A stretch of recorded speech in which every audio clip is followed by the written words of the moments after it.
Mais quand tu pries, il faut la foi. Alléluia. Qui n'a jamais demandé quelque chose à Dieu? Personne? Qui a déjà demandé quelque chose à Dieu? Ok. Baissez les mains. Et qui a toujours eu ce qu'il a demandé ou ce qu'elle a demandé?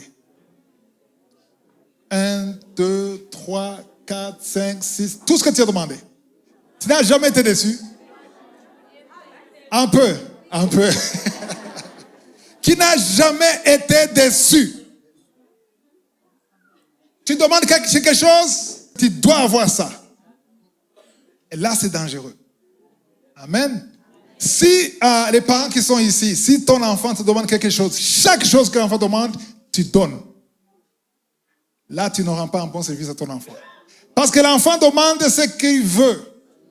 Et tout ce que l'enfant veut n'est pas bon. Alléluia. Donc, même quand tu demandes quelque chose qui est bien de Dieu, il y a des moments où Dieu te donne, c'est ça l'enseignement, il y a des moments où Dieu te donne et que tu n'as pas ça, mais il y a un problème. Dieu a donné, mais tu n'as pas eu ça. Il y a quelqu'un qui connaît les promesses de Dieu, mais qui ne vit pas ces promesses de Dieu. Il y a quelqu'un ici?